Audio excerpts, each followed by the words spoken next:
Olá, sejam muito bem-vindos a mais um Ana Menezes Podcast.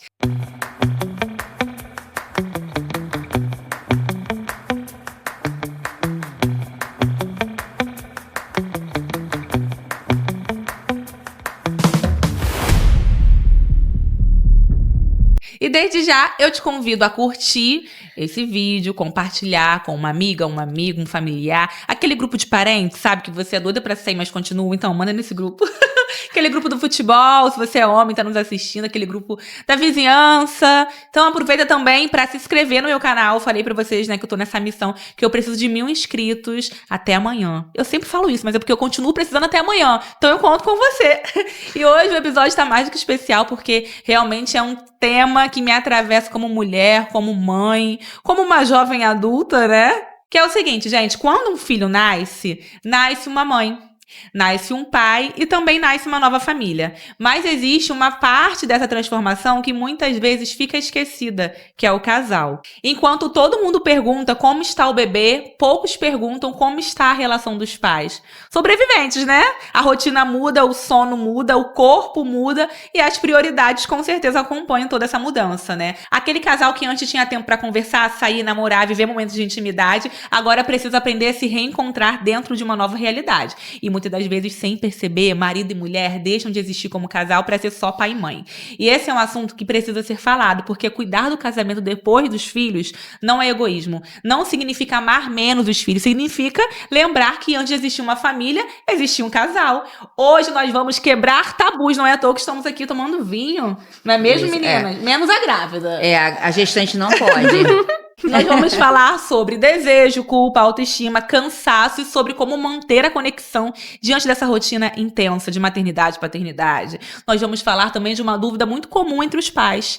Cama compartilhada, polêmica, né? E para falar sobre tudo isso, eu recebo hoje duas convidadas maravilhosas. A psicóloga especialista em sexologia, minha amiga Tati Monteiro. Ah, minha amiga, obrigada por ter me convidado. Nada. Vanessa, é Galande que fala? Gualande. Chique, né? Ela é chique. Gente, Vanessa é mãe de 2 crianças lindas, está esperando seu terceiro bebê, Isso. casada há mais de 6 anos, também vai contar um pouquinho sobre ela. E vamos começar, meninas. Vamos. Tati, Fala, você. menina. Eu sei que você passou por uma transição de carreira, né? Você Sim. vem do offshore, se formou no seu curso dos sonhos, que foi a psicologia. Hoje Sim. está atuando, né, como psicóloga clínica e se especializou em luto e em sexologia. Certo. Mas isso. conta pra gente, por que escolher a sexologia? É porque eu sempre... você já me conhece um tempo, né? Assim, eu sempre gostei de falar sobre sexo. E eu sempre vi que existe uma resistência entre, principalmente as mulheres, na roda de conversa das mulheres.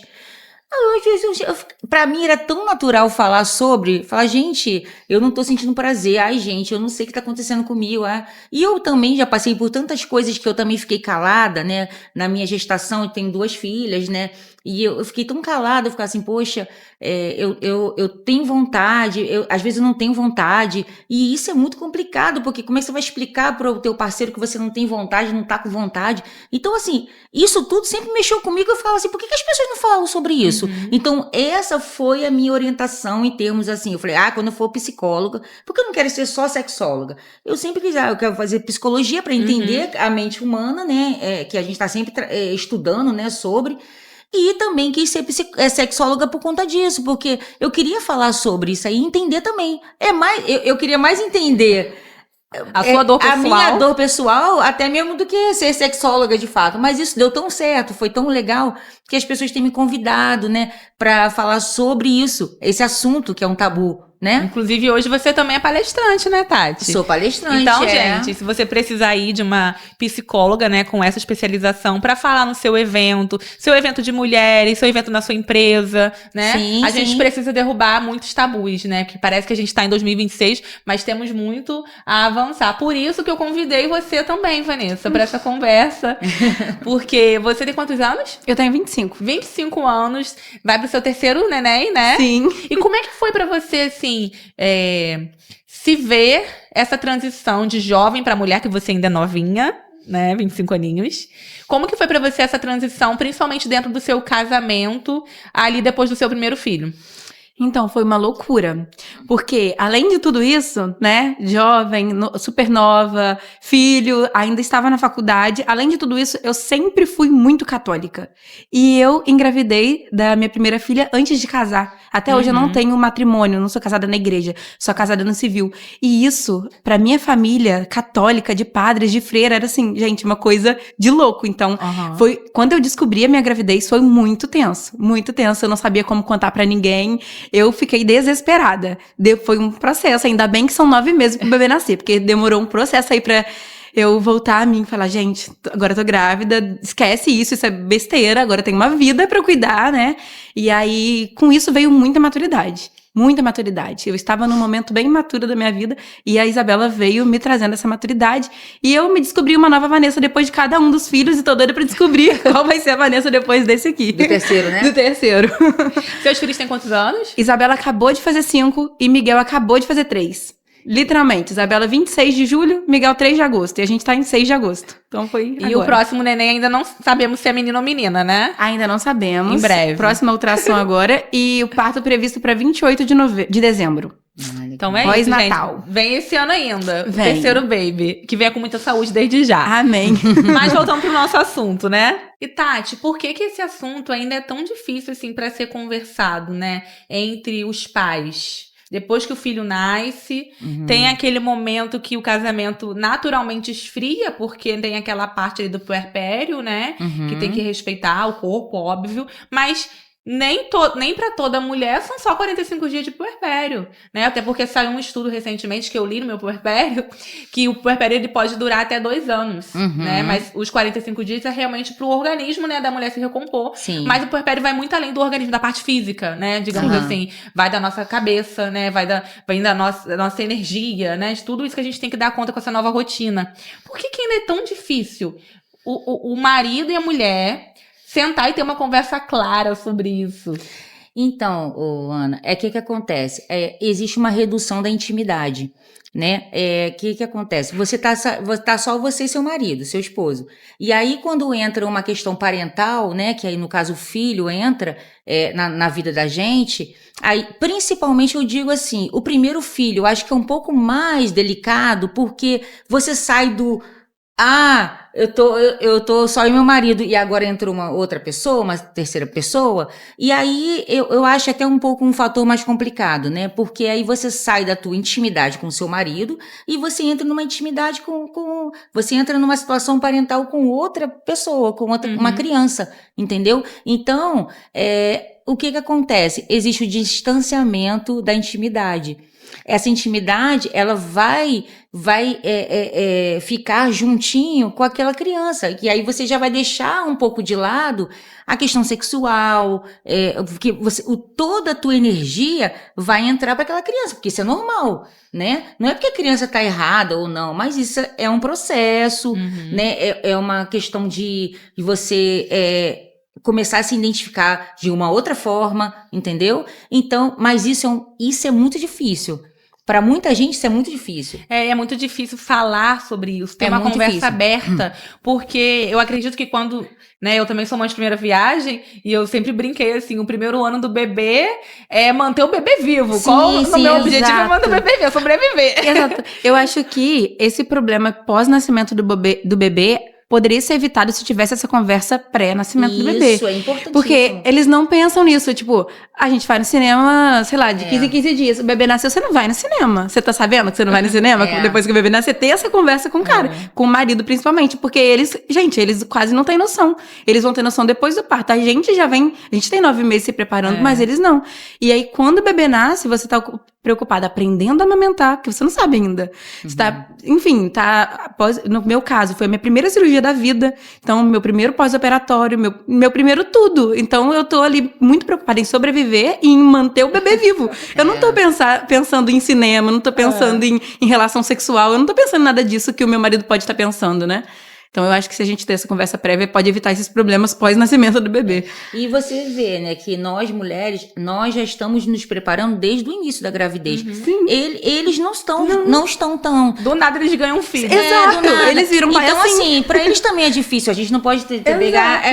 É porque o homem é outro contexto, né? A chavinha deles é diferente A chavinha, da nossa, né? exato. Então a gente também tem que entender o lado deles, assim, da chave virar deles, entendeu? E aí, eles também, poxa, eu perdi minha mulher. Olha ali, no lado deles. Poxa, eu perdi minha mulher. Eu saía com ela, eu transava com ela, a hora, né? Que eu quiser. Que eu falo, né? Ela tava sempre bonita. Eu transava com ela. Transava com ela, ela tava sempre bonita, ela tava assim. Agora ela está amamentando, tá com aquelas roupas que. Né? Pijama o tempo inteiro, né? Aí bota um coque que a gente nem, quando passa no espelho, depois fala: Meu Jesus, quem sou eu, né? E aí, então, assim, nós já. É difícil pra gente, muito difícil, porque a gente passa por todo esse caminho todo aí de ganhar o neném e tal, mas pra eles também são difíceis. É um processo difícil também, Sim. né? E aí, o que eu falo sempre, e eu até eu vejo muita terapia de casal, sabe o que acontece? É a perda da intimidade. Ser casado não quer dizer que você tá íntima mais do seu marido. Né? Então isso é bem importante a gente enfatizar, porque a gente perde a intimidade. E quando você perde a intimidade, você fica com vergonha de falar, você fica com vergonha de, ai meu Deus do céu, não tô com vontade. Aí faz às vezes sexo por fazer, pra poder agradar o marido, às vezes tá sentindo dor, né? E não fala. Isso então, é errado. Isso esfria. Isso esfria a relação, porque aí você começa também... Você acha que você tá fazendo bem pro seu colocar a casamento? sua frustração, você começa a colocar aquela sua frustração em cima do teu relacionamento, do teu marido. E ele nem tá sabendo direito, às vezes, sabe? É falta de comunicação. Porque a intimidade, ela gera falta de comunicação, entendeu? Então, nós temos que... assim, quando a gente consegue conciliar tudo, sabe? É difícil, mas quando a gente consegue conciliar a intimidade, e ali você consegue falar, amor, eu tô passando por isso, minha cabeça dessa forma. E quando você fala, verbaliza, é algo que te liberta. E aí a pessoa talvez vai entender, entendeu? Eu tava conversando com uma amiga hoje sobre isso, quanto a gente acha que tá subentendido. E o problema maior, né, de um relacionamento é a comunicação. É a comunicação. Porque na nossa cabeça a gente não precisa falar porque tá muito óbvio, e o outro tá lá, ó, em Nárnia. Um homem principalmente, né? Então, assim, se a gente não for... o óbvio precisa ser dito, gente. A gente precisa ser clara, principalmente com os nossos cônjuges. Porque senão, eles vão achar que tá tudo bem pra gente. Porque nem tudo que é óbvio pra mim é óbvio pra você, né? E isso nem tem relação direta com o bebê. É no casamento. O meu marido tinha uma questão de conversar comigo com fone no ouvido. Gente, proibido lá em casa. Se eu falar, tem que tirar o fone do ouvido. Porque não tava tendo... Eu falava, eu repetia, eu falava de novo e ele ainda não sabia o que eu tinha falado. Porque tava com o fone enfiado no ouvido. Então tem umas coisas assim. E isso não tem nada a ver com o bebê. Não tem nada a ver com a criança, sabe? É uma coisa que tem que ser alinhada, né? Entre o casal. Com certeza. O tempo de qualidade, né? Hoje em dia tá na moda falar essa expressão. Mas assim, eu valorizo muito. Porque eu vejo o quanto isso é importante. Depois que eu virei mãe, eu precisei realmente remanejar a minha agenda, ser intencional na divisão do meu tempo. Porque senão... não dá. A conta não fecha, gente, sabe? O dia tem 24 horas, a gente precisa dormir, a gente precisa cuidar dos nossos filhos, a gente precisa ter o nosso tempo com o nosso esposo, a gente precisa trabalhar, né? Tem várias demandas que a gente precisa dar conta. Mas nós não somos um robô, né? Então a gente precisa se lembrar disso. Não somos um robô. O que eu vou ter que abrir mão? O que eu vou ter que priorizar? Né? Hoje eu falo, as minhas gravações aqui do podcast, estava até falando mais cedo, é à tarde. Eu preciso fazer caber durante a minha tarde. Porque se sair disso, já me descompensa com a minha família. E esse é um critério valioso pra mim. Sabe por quê? Porque eu já passei estresse com isso. Então, aí eu precisei passar pra aprender, pra conseguir colocar intenção nos agendamentos para estar aqui. Sim. Né? Então, assim, mas eu precisei colher, né? Colher alguns estresses, algumas culpas, né? Que a mãe se culpa muito também, né? De não estar com filho, tempo de qualidade, tudo isso. Então, assim, eu acredito que quanto mais ajuda a gente pede, a terapia ajuda, né? Quanto mais a gente fala claramente e quando a gente coloca a intenção na organização do nosso tempo, dá certo. Não é à toa que você tá no terceiro filho, né, Vanessa? Tá vendo? Eu demorei, tá? Eu trabalhei CLT, trabalho CLT desde os meus 15 anos, Aham. e eu demorei muito a parar e perceber que tava faltando tempo pra minha família. Sim. Demorei muito. Pra mim, o final de semana era suficiente.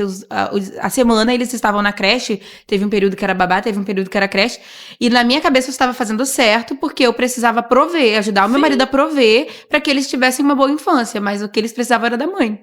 Não E era aí? do... E essa dualidade, como é que a gente enfrenta, né? Não, essa questão, no meu caso, foi um mini trauma. O meu filho, num desses finais de semana, ele sofreu uma queda no espelho, ele precisou fazer um enxerto no joelho. Jesus, Então, tipo, o menino não tinha nem 2 anos fazendo a primeira cirurgia no joelho.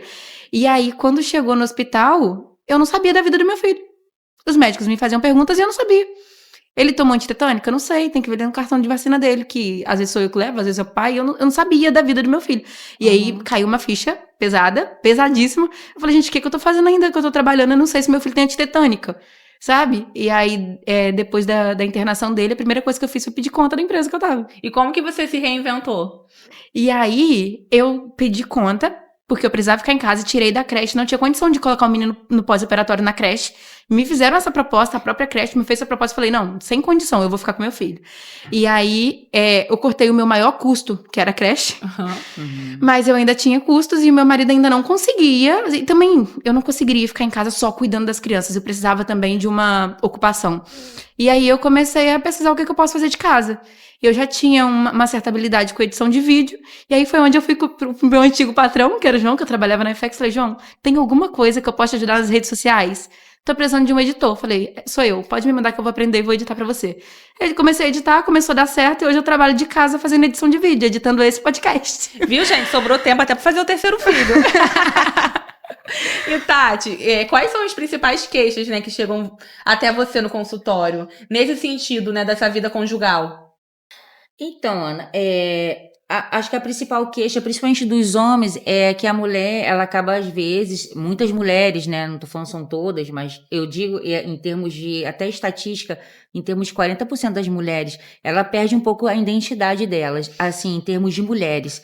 E aí, como você fica cuidando do filho o tempo inteiro, o marido, ele se sente assim, poxa, ela tava ali comigo, né, e aí a pessoa só quer saber do filho, a mulher só quer saber do filho. Eu acho que tudo na vida tem que ter o equilíbrio, né, porque você fez o filho com quem, né, com a pessoa, né, com você, né, então se você é casada, né, no caso, tem sua relação, vocês decidiram ter esse filho, então assim, não é só, o filho que é o centro da relação, né? A relação, ela tem um centro dela. E aí eu vejo que muitas mulheres, elas acabam esquecendo. Deixando o marido de Deixando escanteio. o marido de escanteio, entendeu? Porque eu sei também que existe uma sobrecarga para você acordar de madrugada, aí gera uma ansiedade, aí gera assim, meu Deus, eu sou uma boa mãe. Então existem várias coisas que acontecem dentro da gente, dentro da nossa cabeça, que realmente vai mudando, né? Mas as maiores queixas dos homens, principalmente, poxa, minha mulher agora só quer o filho só dorme com a gente, então eu não tenho mais a minha esposa, entendeu? Então você perdeu aquela intimidade com ela, você não sabe mais. E aquela pessoa, aquela mulher, ela não resgata, tem mulheres que não resgatam a mulher que ela só é mãe. Sim. Entendeu? E aí isso é preocupante. É perigoso, É né? perigoso na relação. Muita gente se separa. Porque a verdade Depois é que que tem um ninguém é uma coisa só. Isso. Nós somos mães, nós somos esposas, nós somos amigas, nós somos profissionais, nós somos irmãs, nós somos Sim. netas, né? Sim. Então, assim, quando a gente se enxerga enquanto indivíduo, a gente tem várias facetas, né? Então, é justamente isso, né? Pontuando, ressaltando o que você citou. Como que o meu bem mais valioso, né, que é o meu filho, que foi gerado junto com o homem que eu escolhi para ser pai dele. Sim. E aí o filho nasce como se o homem não existisse mais. Trazendo a minha experiência, assim que eu me tornei mãe, eu já contei aqui em outros episódios, né, que a gestação pra mim, ela foi bem delicada porque ela não foi planejada, né? Eu tinha acabado de me casar. Apesar de estar casada, ter uma vida estável, né, um trabalho estável, eu tinha uma outra perspectiva de vida, de achar que minha vida ia seguir tal roteiro casada e não logo engravidar. Então, eu tive que lidar com a aceitação da gestação. Eu fiquei com raiva porque as pessoas em minha volta estavam felizes e eu não. Uhum. Eu fiquei com raiva do meu marido, falei pra ele que ele me engravidou pra me dar o golpe da barriga, entendeu? Pra me obrigar a ficar com ele. Ué, por quê? Você já queria Que separar de mim? agora é um elo que não tem como quebrar. Enfim, louca, né? Mas é aquilo. Então, assim, eu demorei pra aceitar, demorei pra curtir e demorei pra amar. Essa é a verdade. Eu demorei Sim, a amar ser mãe. acontece muito É um isso. tabu e esse espaço é pra gente falar sobre isso, né? Demorei a amar ser mãe. Eu precisei de terapia, precisei confrontar por que eu tinha esses traumas, identifiquei, a terapia me ajudou a entender por que eu tinha esse medo, por que eu tinha esse trauma.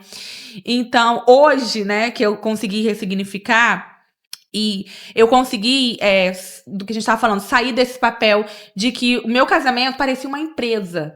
E aí o meu filho, ele era o cliente, o fornecedor, sabe? O comprador, ele era tudo. Ele era a única pessoa da empresa, ele era o nosso chefe, ele era o nosso cliente, ele era o nosso fornecedor, o nosso E vocês produto, o nosso administravam serviço. ele. E nós éramos os administradores, sabe? E pra mim foi muito assustador, porque eu tinha acabado de casar, eu casei apaixonadíssima, eu tinha pouquíssimo tempo com meu marido, a gente namorou e noivou no mesmo ano, no ano seguinte a gente já casou, sabe? Aquela loucura, se amando loucamente. Então, entender que o casamento esfriou com a chegada do filho foi chocante. Porque eu não imaginava, tipo assim, essa é a minha realidade agora. Eu lembro de uma vez, eu lembro da cena, eu sentada no sofá, falando com minha amiga assim, gente, como é que o povo fala que filho segura casamento? Eu não consigo nem dar pro meu marido. Eu tava falando com a minha amiga, tipo assim, gente, da onde que filho segura casamento? Tipo assim, foi?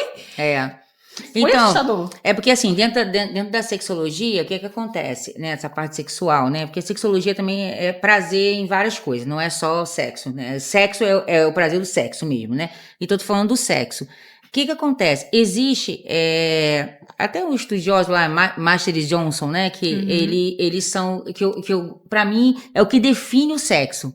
Primeiro é o desejo. Aí depois vem a excitação. Primeiro você tem que ter um desejo de alguma coisa. Pra você se excitar, porque você não pode se excitar sozinho, você tem que ter um desejo, né? Você tem um desejo, você tem excitação, aí você tem o orgasmo, e aí você tem a resolução, que acabou, né? Ali é a resolução. Se o seu desejo ele tá voltado para o seu filho, como é que você vai se excitar com o seu marido? Você tá entendendo? Esse é o ciclo. Mas Esse sabe é o uma ciclo. coisa Às vezes o seu desejo fica só pro seu filho.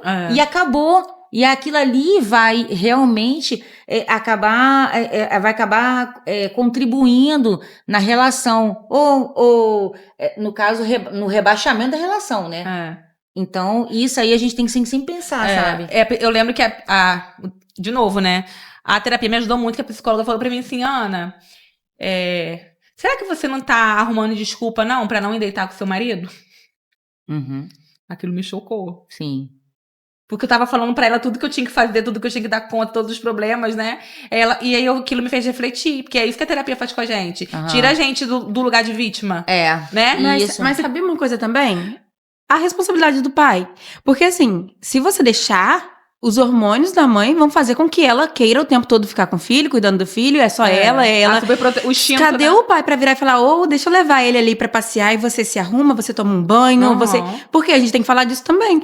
O meu marido... Que é o que falta. O meu marido... Gente, o meu primeiro bebê, né, Isabela, o meu primeiro parto, minha primeira experiência com maternidade foi maravilhosa, porque o meu marido, ele queria muito ser pai de menina. Ele sonhava, ele falava desde novinho que ele queria ser pai de menina. Quando ele descobriu, ele foi comigo em todas as ultrassons, em todas as consultas. Ele sabia dizer quantas semanas eu tava pras pessoas. Ele sabia contar tudo. Quando nasceu, ele foi o primeiro a dar banho na Isabela, ele foi o primeiro. Ele queria sair pra levar a Isabela, pra mostrar pros outros que a Isabela nasceu, sabe? E eu não tinha essa sobrecarga toda. Diferente do segundo. Não porque ele não queria, mas porque ele trabalhava muito mais. E aí já ficou mais comigo. Então, assim, às vezes sim, pode ser a mulher que tá ali perdida e tal, mas é muito fácil se perder se não tiver ninguém numa rede de apoio, um marido, o pai principalmente, porque rede de apoio é importante sim, mas não é a responsável pela criança. A responsável é a mãe e o pai. Então, o pai vê, né, notar essa diferença na mulher e falar, amor, você tá precisando de um tempo. Sim. Deixa eu pegar o bebê ali, sei lá, passear, levar pra, sei lá, gente, tomar sorvete não pode. Então, Vanessa, quando eu falo da questão do desejo, eu não falo nem só da mulher. Porque às vezes o homem também perde o desejo dele, o desejo pelo filho, porque isso também pode acontecer.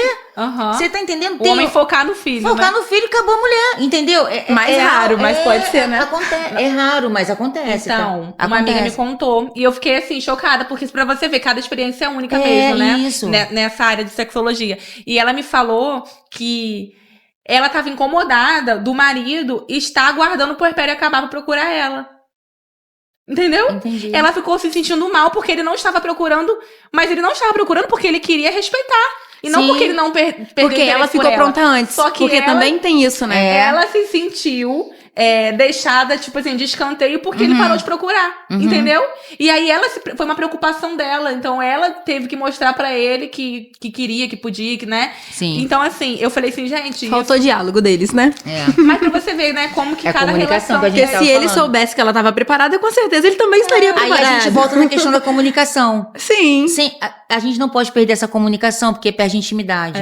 Se você não tiver intimidade também pra se comunicar, falar a verdade com o seu marido e ele ser sincero com você também, vocês vão perder essa conexão. Sim. Entendeu? Eu lembro que, assim, eu tava muito realizada, que eu consegui o parto do jeito que eu queria e tal, mas eu fiquei com dor na relação sexual. E foi até um assunto que eu levei pro meu Instagram na época e bombou meu direct, assim, um assunto muito velado, Identificou muito tabu, muita né? gente. Então muitas mulheres falaram assim, meu Deus, Ana, eu passei por...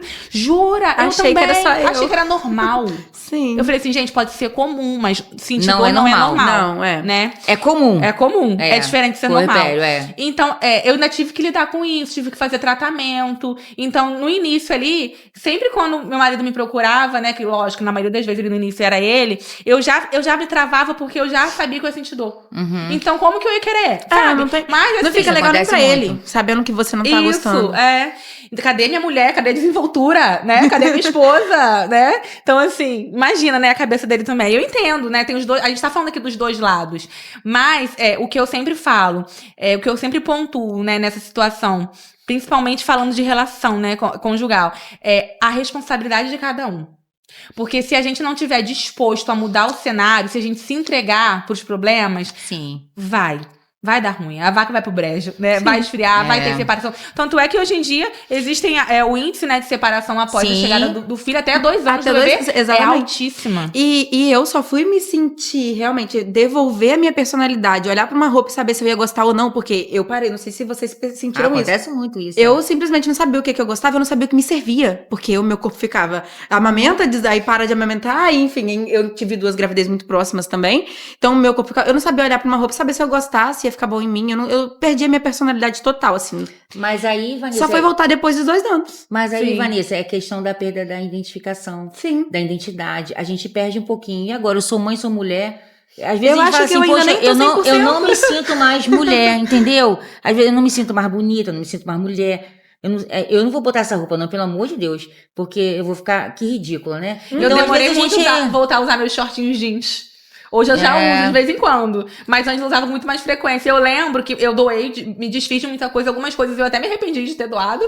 Mas eu lembro que eu demorei muito. Eu fiquei usando só cor neutra, sabe? Cor bege, cor marrom. Essa blusa aqui rosa, jamais eu usaria ali até 1 ano do meu filho. Eu fiquei só nas cores clarinhas, sabe? Mas você sabia o que você não gostava, então? Tipo, tinha coisas que você Eu não sabia que queria você mais cor colorida. Eu acho que eu tava num momento tão bege da vida que eu só queria usar Isso tons- foi assim que o bebê tons nasceu? terrosos. Ai, aquele baby blues lá, né? Sim.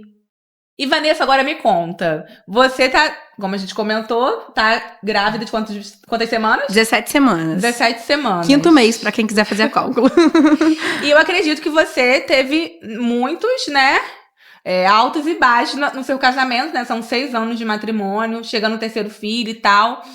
Como que foi pra vocês conseguirem, no meio dessa dinâmica toda, né? Ter esse momento de casal? Realmente resgatar o homem e a mulher, o casal, diante do papel de pais. Né? Dá uma dica pra quem tá nos assistindo. Então, primeira coisa, a gente já falou aqui, diálogo. Nós sempre conversamos, eu prezo muito por isso, né? Eu sou comunicativa, sempre fui, e Ele nem tanto, mas aí, se uma pessoa quer falar, a outra precisa ouvir, então ele acaba ouvindo. E a gente conversa bastante. A gente conversava muito desde a primeira gravidez, aí depois do nascimento, Miguel, e até hoje a gente conversa muito, né? Mas uma coisa que nós não fazemos ainda, mas gostaria de fazer, porque eu vejo muito na internet essas blogueiras fazendo, é ter um dia da semana pra conversar. Isso a gente ainda não faz. Mas eu acho muito importante, muito, muito legal. E o que me salva e o que salva todo tipo de casamento, gente, você vai concordar comigo que é a rotina. Hora da criança comer, hora da criança dormir, pra você poder se organizar. Eu faço isso mentalmente, às vezes eu nem combino com ele, mas eu falo, as crianças vão dormir hoje 8 e 9h30 eu vou sentar no sofá pra gente conversar, ou pra gente ver uma série, que a gente adora ver série. Enfim, e eu acho que é isso, rotina do bebê. E puxando um ganchinho aí que você acha que você vai entrar nesse assunto mais aprofundado, pra mim, cama compartilhada não funcionou. Eu sei que pra muitas mães funcionam, eu sei que elas preferem muito que o bebê durma com elas e tal, mas pra mim não funciona. Se eu não dormir bem, eu não sou uma boa mãe, não vou ser uma boa esposa, acho que eu não vou ser uma boa pessoa. Isso Se eu não concordo com dormir você, bem. Total também. Então, pra mim, o que funciona é isso. Rotina das crianças, horário pra tudo, conversa, muita conversa e cama compartilhada não funciona pra mim. Sim, eu compartilho, né, dessa opinião, porque pra mim também não rolou. Na verdade, nunca foi nenhum desejo meu, né?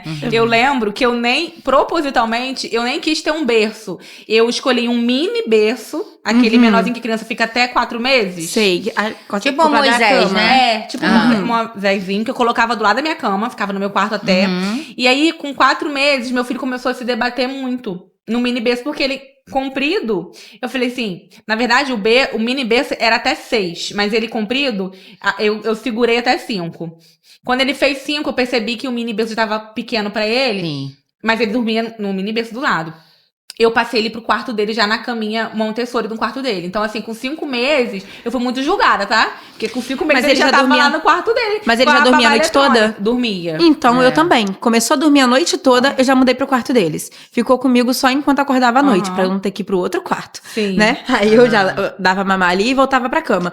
Mas outra coisa também que me ajudou muito a não ter cama compartilhada, eu tinha medo de dar mamar deitada. Não sei se você teve essa experiência, porque eu tinha visto que muitas crianças sufocam porque a mãe dorme amamentando. E eu dava o mamar com sono. E então eu tinha muito medo disso acontecer. E aí, por isso também, eu não quis a cama compartilhada. Eu tinha medo de realmente o bebê morrer sufocado. Não só amamentando, mas assim, minha cama é uma cama pequena, uma cama comum de casal. A minha não também. É uma king. Então, assim, imagina, né? Eu ficava pensando assim, gente, meu marido tem sono pesado. Se ele vira e esmaga a criança, eu também cansada. Imagina. Isso passava muito na minha cabeça, sabe? A gente não fez isso pensando, vou salvar o meu relacionamento. A gente fez isso pensando, gente, eu não posso Eu preciso dormir bem. Por outro motivo. Pelo bebê, por não sufocar. E aí acabou contribuindo pro relacionamento. Isso aí.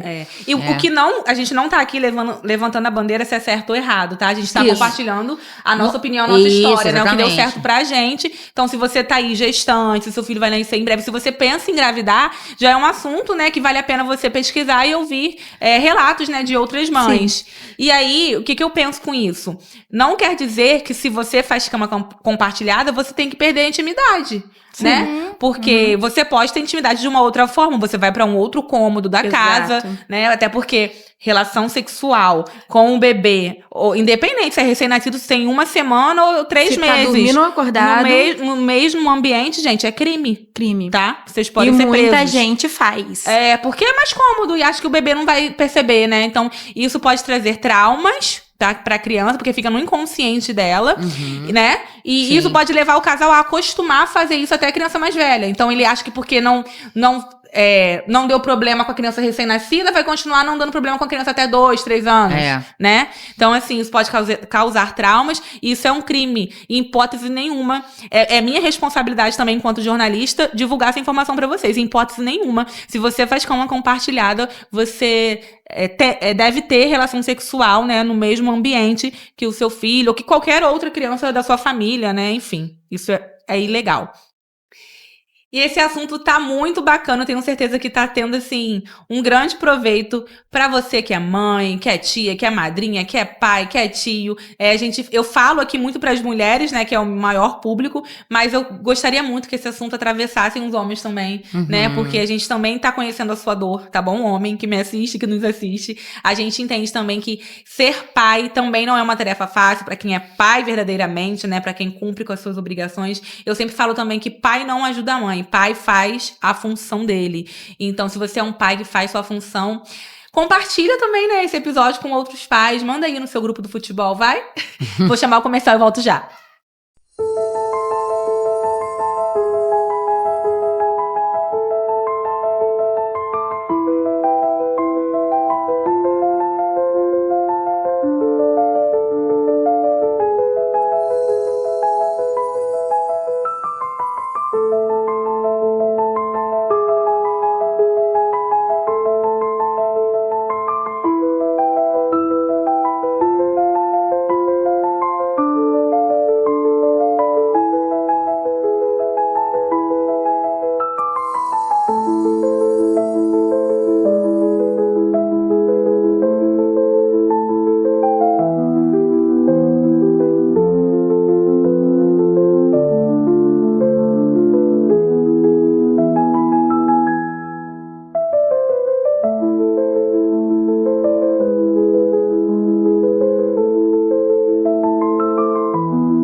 Olá, estamos de volta. E, gente, estamos falando aqui de como resgatar o fogo, a chama, né, do casal após a chegada dos filhos. Todo mundo aqui compartilhando um pouco da sua opinião. E por falar em autoestima, eu preciso falar pra vocês de uma parceira, de uma patrocinadora muito especial aqui do Ana Menezes Podcast, que é a Clínica Lumine. Ela é redigida, né, pela doutora Carla Assis, que é uma médica oftalmologista. Ela é especialista naquela cirurgia blefaroplastia. Falei certo, produção? É isso. Que é uma cirurgia, basicamente, que retira o excesso de pele das pálpebras, né? Mas também ela faz o lifting, que levanta a sobrancelha. Faz vários procedimentos estéticos, né? Orais, corporais também. Gordura localizada. Então, se você precisa cuidar do seu corpite, dar aquele check-out, sabe? Seu botox tá em dia? Quer fazer um preenchimento? Quer fazer, assim, uma harmonização facial que respeite a naturalidade, né? A doutora Carla sempre fala sobre isso, né? Que não existe padrão. Então, todos os procedimentos que são feitos na Lumine respeitam realmente o formato do rosto, né? O que é válido ou não para aquele paciente. Inclusive, a minha mãe acabou de ser cliente dela, tá maravilhosa com o resultado da cirurgia que ela fez da blefa e tá realmente, assim, incrível. Rejuvenesce muito, resgata a autoestima. Então, não poderia deixar de dar essa dica pra vocês, né? Porque a gente merece resgatar a nossa autoestima, a idade chega pra todo mundo. E se a tecnologia tá aí, se a ciência tá aí pra nos ajudar, vamos aproveitar. Aproveitem que vocês, seguimores, têm o nosso cupom de desconto aqui do podcast. Pode ir lá na Lumine, vou deixar aqui, ó, o @ do Instagram, marca sua avaliação, vai sem erro que você vai amar. E Tati, Diga. por falar em autoestima, como que esse casal... Dicas práticas, tá? Como que esse casal consegue resgatar a autoestima depois de toda essa turbulência que a gente contou aqui? Dicas práticas pra quem tá nos assistindo.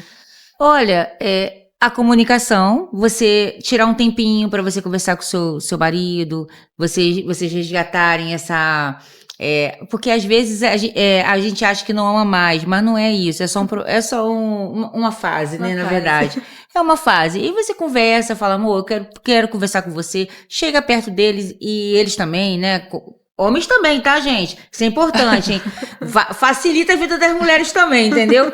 Então é isso. Pra comunicação, pra vocês saírem um pouquinho juntos, estarem juntos, resgatar essa intimidade, entendeu? Sim. Eu acho que o resgate da intimidade é muito importante. Isso que eu falo pro pessoal que faz terapia sexual comigo, casais, né? E isso também, se vocês não conseguem sozinho, terapia de casais também é bom. É isso, gente, faça terapia. Você ainda ama seu marido você ainda ama sua esposa.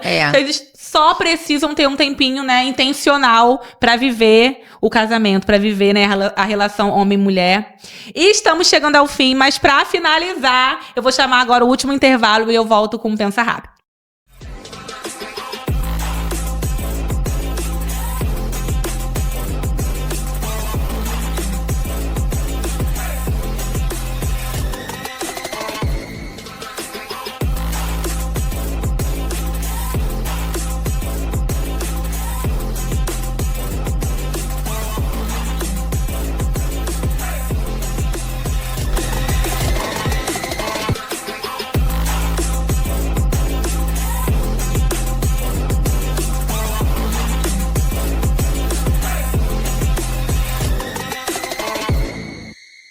Estamos de volta, curte, compartilha, inscreva-se, manda nos grupos. Eu tenho certeza que os conteúdos aqui que a gente conversa, né, no Mana Menezes Podcast, tem muito valor, tem muita entrega, muito profissionalismo, tem muitas histórias pessoais também, né, que a gente sempre consegue tirar uma lição e aprender, né, ouvindo nossas convidadas. E agora, meninas, sem mais delongas, bora, editor! Roda a vinheta. Editor não, editora. Roda a vinheta. Pensa rápido.